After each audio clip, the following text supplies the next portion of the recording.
الحمد لله رب العالمين والعاقبة للمتقين والصلاة والسلام على شمس الهداية واليقين وعلى آله وأصحابه أجمعين. أما بعد، فقد قال الله تبارك وتعالى في القرآن الكريم: أعوذ بالله من الشيطان الرجيم، بسم الله الرحمن الرحيم. اليوم أكملت لكم دينكم وأتممت عليكم نعمتي ورضيت لكم الإسلام دينا. صدق الله العظيم. اللهم صل على سيدنا محمد وعلى آل سيدنا محمد وبارك وسلم. اللهم صل على سيدنا محمد وعلى آل سيدنا محمد وبارك وسلم. اللهم صل على سيدنا محمد وعلى آل سيدنا محمد وبارك وسلم. محترم بزرگوں اور بھائیوں، قرآن کریم کی جس آیت کریمہ کی تلاوت کی گئی ہے، اس آیت کریمہ میں اللہ تبارک و تعالی نے اپنی سب سے بڑی نعمت کی اتمام کا ذکر کیا ہے.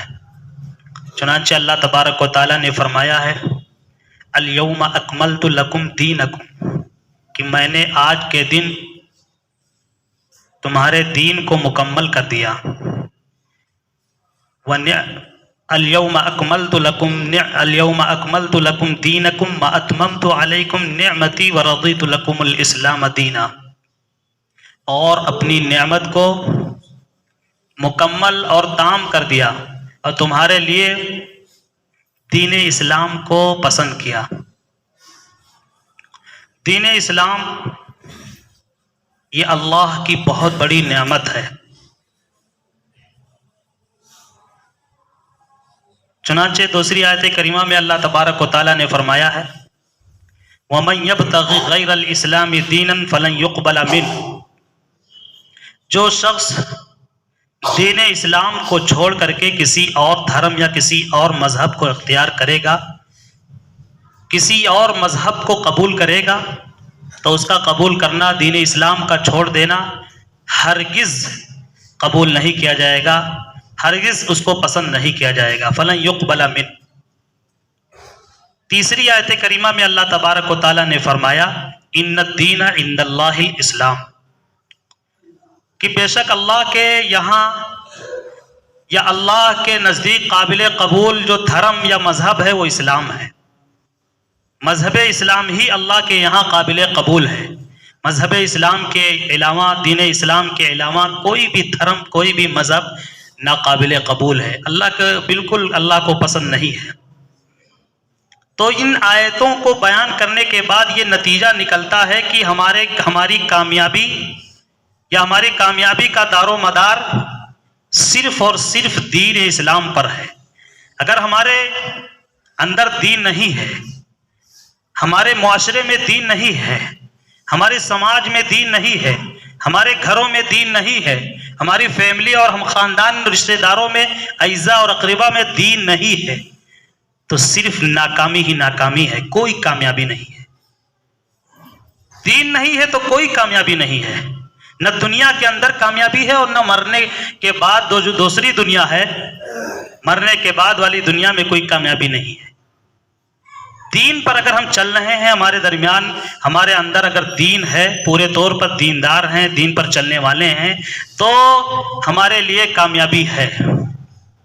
مثالیں دے کر کے اس کو ہمیں سمجھنا چاہیے مثال سے، کہ دین کی اہمیت اور دین کی حیثیت اور دین کی خصوصیت، دین کی افضلیت، دین کی اعلیٰ اور اس کا رتبہ اور اس کا مقام کیا ہے.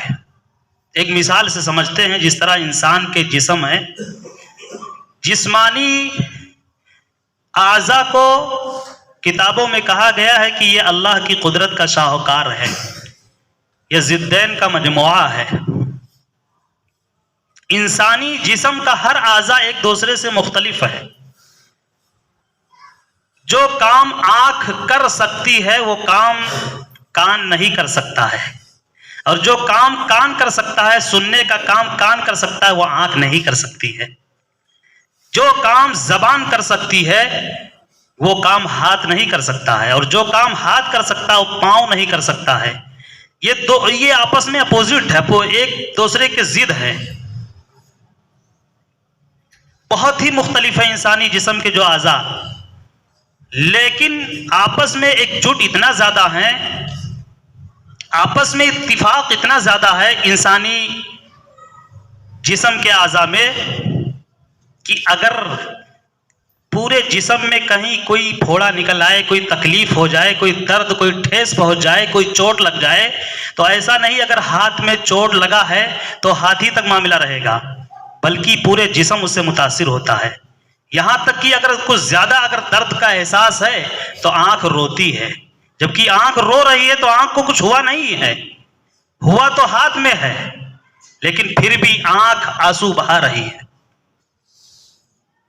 سر میں درد ہے تو ایسا نہیں کہ ہاتھ اس کے لیے آگے نہیں بڑھ رہا ہے، بلکہ ہاتھ سے جو کچھ ہو پا رہا ہے، سر میں تیل لگانا، دبانا، یا ہاتھ سے کچھ بھی کرنا، ہاتھ انکار نہیں کرتا ہے کہ میرا مسئلہ نہیں، یہ تو سر کا مسئلہ ہے، سر جانے، یا پاؤں انکار نہیں کرتا ہے کہ ہم اپنے پاؤں سے ڈاکٹر تک نہیں جائیں گے علاج کے لیے، انکار نہیں کرتا ہے، بلکہ ساتھ دیتا ہے پاؤں کے ذریعے چل کر کے وہ جاتا ہے سر کے درد کے علاج کے لیے، دوا خرید لینے کے لیے۔ آپس میں انسانی جسم کے جو اعضاء ہیں آپس میں بالکل مختلف ہیں، اپوزٹ ہیں، ضد ہیں، لیکن اتفاق ہے۔ اتفاق کس وجہ سے ہے؟ یہی مثال ہمیں سمجھنی ہے، کیوں آپس میں اتفاق ان کے اندر ہے؟ اتفاق اس وجہ سے ہے کہ ان کے درمیان، ان کے اندر روح ہے، جان ہے۔ تیسری چیز جو روح ہے، یہی روح لوگوں کو اعضاء کو آپس میں جوڑے ہوئی ہے۔ اگر روح نکل جائے، جان نکل جائے تو یہ جو اتفاق ہے سب ختم ہو جائے گا، کوئی کسی کے ساتھ کوئی کسی کا تعلق، کسی طرح کا بھی تعلق نہیں رہ جائے گا۔ اگر جان نکل جائے، روح نکل جائے، زبان کو اگر کوئی کھینچ ڈالے تب بھی نہ آنکھ سے آنسو نکلے گا اور نہ سر میں کوئی درد ہوگا، نہ کسی طرح کا کوئی احساس ہوگا۔ آنکھ کوئی پھوڑ ڈالے، اگر روح نکل گئی ہے، جان نکل گئی ہے، اس کی آنکھ کو پھوڑا جائے، کان کو کاٹا جائے، ہاتھ کو کاٹا جائے، کسی طرح کا کچھ کوئی تاثر نہیں رہے گا اعضاء میں، اس لیے کہ جو مین چیز روح تھی، جان تھی، وہ نکل چکی ہے۔ اسی مثال کو فٹ کرتے ہیں، گھروں میں جو آپس میں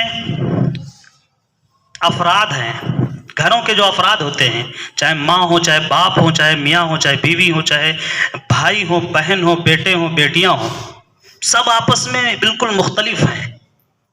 ماں کا جو مقام ہے وہ باپ کا نہیں ہے، جو باپ کا ہے وہ بیوی کا نہیں ہے، جو بیوی کا ہے وہ شوہر، اسی طرح بھائی یا بہن، سب کی الگ الگ کیٹیگری ہے، سب کی الگ الگ خصوصیات ہے، سب کا ایک ایک درجہ ہے، سب کا ایک مقام ہے، سب کی ایک حیثیت ہے، لیکن سب آپس میں مختلف ہیں۔ ایک ساتھ سب کو نہیں جوڑ سکتے ہیں کہ جو مقام بیوی کا ہے وہی ماں کا بھی ہے، وہی باپ کا بھی ہے، بیٹے کا ہے، بھائی کا ہے، سب کو ایک ترازو میں، ایک پلڑے میں نہیں رکھا جا سکتا، سب کی حیثیت الگ الگ ہے، لیکن سب آپس میں متفق اور آپس میں جوڑ، ایکجٹ اور اتفاق اور محبت اور ایثار اور ہمدردی، الفت، آپس میں ایک دوسرے کو ترجیح دینا، ایک جٹ ہو کر کے رہنا، کھانے پر ایک ساتھ اکٹھا رہنا اور ہر چیز میں ایک دوسرے کا خیال کرنا، یہ جو پایا جاتا ہے یہ کس وجہ سے پایا جاتا ہے؟ ایک تیسری چیز جو گھروں کے اندر، گھروں کے افراد میں ہوتی ہے، وہ اسی کا نام دین ہے، اسی کا نام دین ہے۔ اگر وہی دین نکل جائے، گھروں میں سے دین نہ رہ جائے، تو جو پیار، محبت، ایثار، ہمدردی، بھائی چارگی، اتحاد و اتفاق، ایک دوسرے کو ایک دوسرے پر ترجیح دینا، یہ جو گھروں کے افراد میں پایا جاتا ہے، اگر دین کو نکال لیا جائے تو سب ختم ہو جائے گا۔ ہر طرح کا اختلاف، انتشار، عداوت، دشمنی، جھگڑا، لڑائی، گالی گلوچ، ایک دوسرے کو نہ دیکھنا، ایک دوسرے سے حسد، کینہ، بغض، چغل خوری، غیبت، گویا کی تمام طرح کی برائیاں اور تمام طرح کی جو ایک دوسرے کے خلاف استعمال کیا جا سکتا ہو، تمام چیزیں جو ہے گھروں کے اندر وہ چیزیں آ جاتی ہیں۔ اگر دین نکال لیا جائے تو دین کی یہ حیثیت ہے. دین گویا کی جسمانی انسانی جسم کے اندر پائی جانے والی روح کی مثال دی جا سکتی ہے کہ جب روح نکل جائے تو جسمانی اعضاء کی کوئی حیثیت نہیں. اسی طرح اگر انسان کے اندر سے ہمارے درمیان سے اگر دین نکل جائے, دین نہ ہو تو کوئی حیثیت نہیں ہے, کوئی اہمیت نہیں ہے. دین نہ ہونے کی وجہ سے کتنی قومیں تباہ کر دی گئیں, برباد کر دی گئیں, ان کی بستیوں کو اجاڑ کر کے پھینک دیا گیا. صرف دنیا تھی ان کے اندر, دنیا دار تھے, ہر اعتبار سے دنیا دار تھے, لیکن دین دار نہیں تھے, دین نہیں ان کے اندر تھا. دین اسلام پر چلنے کی کیوں, اس کی وجہ کیا ہے؟ اصل اس ٹاپک کو ہمیں بیان کرنا ہے. یہ تو ایک تمہیدی بات تھی کہ دین کی اہمیت ہم سب جانتے ہیں بہت ہے, بہت ضروری ہے. اس کے بغیر کچھ بھی نہیں ہے, اس کے بغیر کوئی حیثیت, کوئی وجود ہی نہیں ہے ہم سب کا. تو دین پر چلنا کیوں چاہیے؟ اس کی کیا خصوصیات ہے دین اسلام کی؟ دین اسلام میں گویا کہ یہ سمجھا جائے کیا خوبیاں ہیں. دین اسلام کی 8 ممتاز خوبیاں ہیں. اس کے علاوہ بھی ہیں, لیکن ہم نے جو نوٹ کیا ہے قرآن حدیث سے اخذ کیا ہے, بہت بڑی بڑی یہ خصوصیات ہیں. دین پر چلنے والوں کے لیے یہ تاثرات یا اثرات نمایاں ہوتے ہیں, اور یہ خوبیاں ملتی ہیں, یہ نعمت نصیب ہوتی ہے دین پر چلنے کی وجہ سے. چونکہ انسان فطرتاً لالچی ہوتا ہے, وہ فائدے کو سوچتا ہے کہ اس چیز کو اگر ہم فالو کریں گے یا اس چیز پر چلیں گے تو ہمیں حاصل کیا ہوگا, کچھ ملے گا کہ نہیں ملے گا. اس لیے بطور ترغیب کے 8 خوبیوں کو بیان کرنا انشاءاللہ میرا مقصد ہے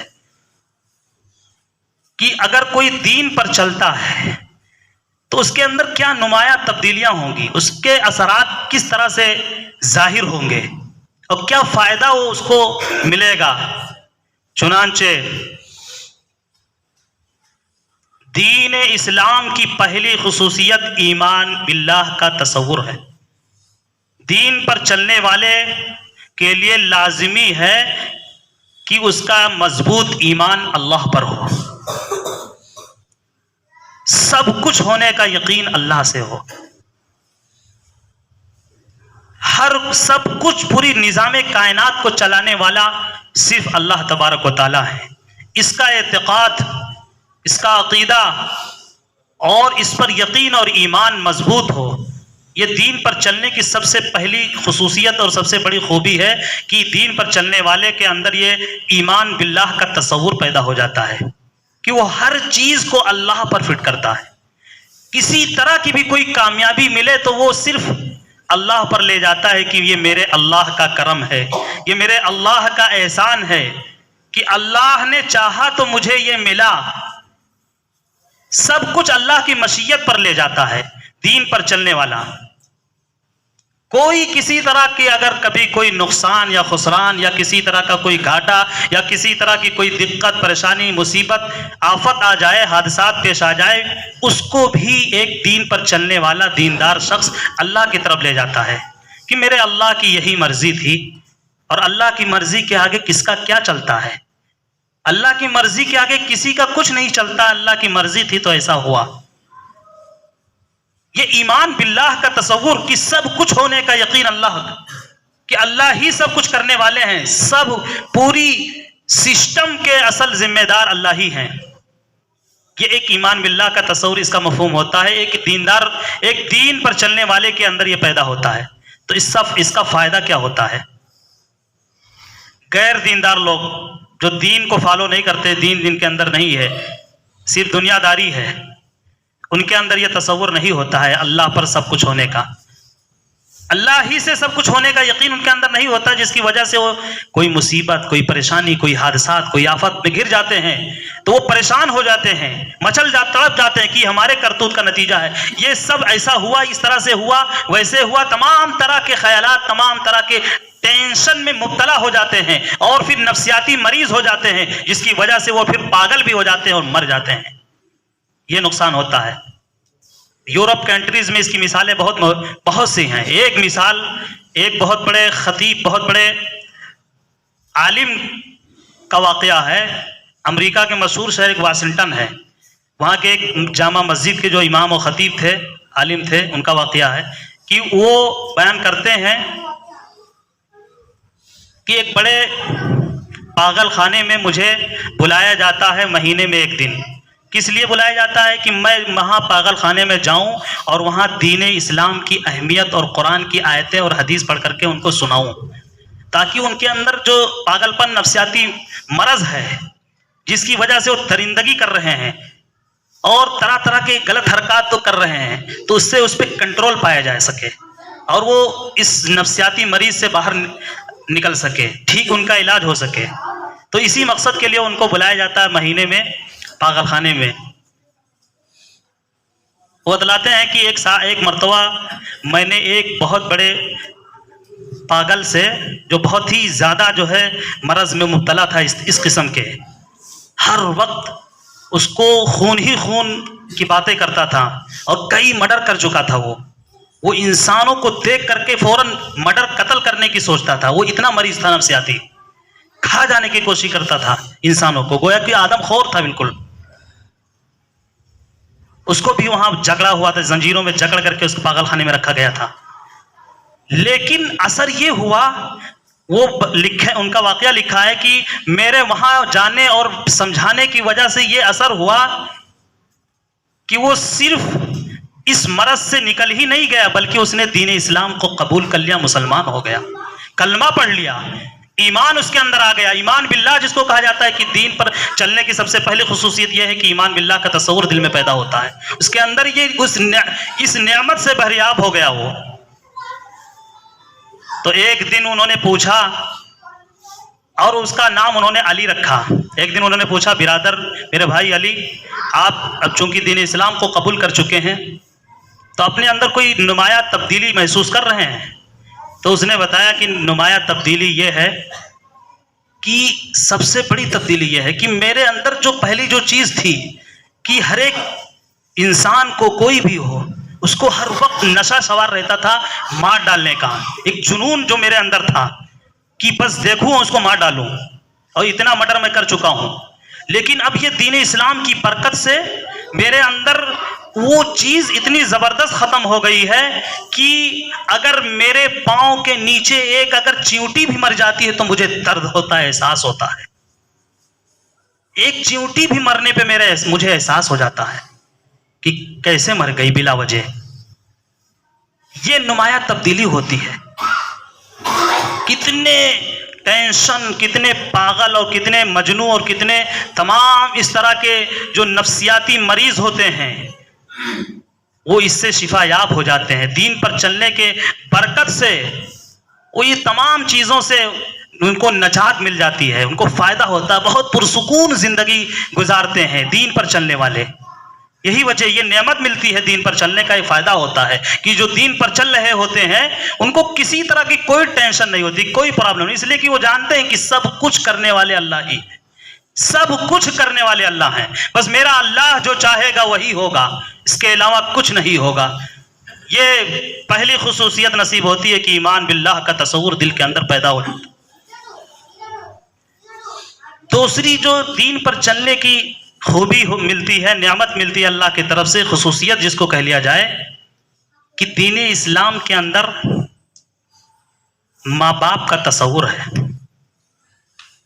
جو دین نہیں ہے جن کے یہاں, یا غیر دین والے ہیں, غیر ایمان والے ہیں, ان کے یہاں ماں باپ کا وہ تصور نہیں ہے جو مذہب اسلام میں ماں باپ کا تصور بتایا گیا ہے. ماں باپ کا احترام, ماں باپ کا مقام, ماں باپ کی حیثیت, غیروں میں یہ چیز نہیں ہے. اتنا فوکس نہیں کیا گیا ہے جتنا مذہب اسلام میں ماں باپ کے اوپر فوکس کیا گیا, ان کی اہمیت کو بتایا گیا ہے. ایک واقعہ یورپ کنٹریز کے کسی ملک کا ہے کہ ماں باپ نے بیٹے پر مقدمہ کیا, کیس کر دیا. کس بات پر کیس کیا؟ کہ میرا بیٹا مجھے وقت نہیں دیتا ہے، کبھی میرے پاس نہیں بیٹھتا ہے، کبھی میرے پاس نہیں آتا ہے، کوئی میری بات نہیں سنتا ہے، سارا وقت اپنے کتے پر گزارتا ہے. یہ یورپ کنٹریز کسی ملک کا ہے واقعہ، سچا واقعہ ہے بھی ایسا، وہاں کلچر ہے، وہاں کی تہذیب ہے. یہ کتے پر میرا لڑکا میرا بیٹا زیادہ وقت دیتا ہے مجھے میرے مقابلے میں. یہ کیس کیا گیا، مقدمہ. جب اس پر سنوائی ہوئی تو جج نے، وہاں کے جج نے فیصلہ کیا کتنا انوکھا فیصلہ کیا، کتنا نرالا فیصلہ. کیونکہ وہاں کا جج وہاں کے تہذیب و کلچر کے زیر اثر اس نے فیصلہ یہ کیا کہ چونکہ بیٹا 18 سال سے زیادہ کا ہے، اس کی عمر 18 سال سے زیادہ ہے، وہ بالغ ہے، اس لیے اس پر کوئی دباؤ نہیں، کوئی زور نہیں ڈالا جا سکتا. وہ اگر اپنے کتے کو پورا وقت دیتا ہے تو اس کو دینا پڑے گا، وہ دے رہا ہے تو اس کو کوئی کسی طرح کے کوئی روکا نہیں جا سکتا ہے کہ وہ وقت نہ دے. باقی رہا ماں باپ کا معاملہ، تو ماں باپ ان کے لیے اولڈ ایج ہاؤس جو بنا ہوا ہے، جو سرکاری ہاؤس بنتا ہے وہاں یورپ کنٹریز میں، ماں باپ وہاں جا کر کے اپنا وہاں انٹری کرا سکتے ہیں، وہاں رہ سکتے ہیں. سرکاری اعتبار سے ان کا دیکھ ریکھ کیا جائے گا. بیٹے پر کوئی دباؤ نہیں ہے، بیٹے کے لیے کوئی کسی طرح کا کوئی اس طرح کا دباؤ نہیں ڈالا جا سکتا ہے ماں باپ کے تئیں. یہ تصور ہے ماں باپ کے سلسلے میں. ماں باپ ترستے ہیں کہ میرا بیٹا میرے پاس آ کر کے کچھ دیر بیٹھ کر کے بات کر لے. یہ حال ہے دوسرے ملکوں کا. لیکن جو دین پر چلنے والے ہیں، جنہیں دین کی نعمت ملی ہوئی ہے، ماں باپ کا ایسا تصور مذہب اسلام میں دے دیا گیا ہے کہ حدیث شریف میں اللہ کے رسول صلی اللہ علیہ وسلم نے فرمایا کہ اگر تم اپنے ماں باپ پر محبت کی نگاہ ڈال دو اولاد کے لیے تو تمہیں ایک حج اور ایک عمرے کا ثواب ملے گا. صحابہ رضی اللہ تعالی عنہم اجمعین نے عرض کیا، اللہ کے رسول، اگر گھر میں ہم رہ رہے ہیں، ماں باپ بھی رہ رہے ہیں، بار بار اگر میری نگاہ پڑ رہی ہے ماں باپ پر تو کیا بار بار یہ ثواب ملے گا؟ اللہ کے رسول صلی اللہ علیہ وسلم نے فرمایا، تم اگر ماں باپ پر بار بار نگاہ محبت کی ڈال رہے ہو تو ہر بار نگاہ ڈالنے کا ایک حج ایک عمرے کا ثواب ملے گا. صرف نگاہ ڈالنا، غور تو کریں، صرف محبت کی نگاہ سے ماں باپ کو دیکھ لینے کا اتنا اجر و ثواب ہے. اگر ماں باپ کے ساتھ اچھا احسان کریں گے، اچھا سلوک کریں گے، ماں باپ کا مقام دیں گے، پھر اس کا اجر اللہ کے یہاں کتنا ہے. یہ ماں باپ کو جو تصور مذہب اسلام نے دیا، یہ دین پر چلنے والوں کے لیے، جن کے یہاں دین نہیں ہے ان کے لیے ماں باپ بھی کوئی نہیں ہے.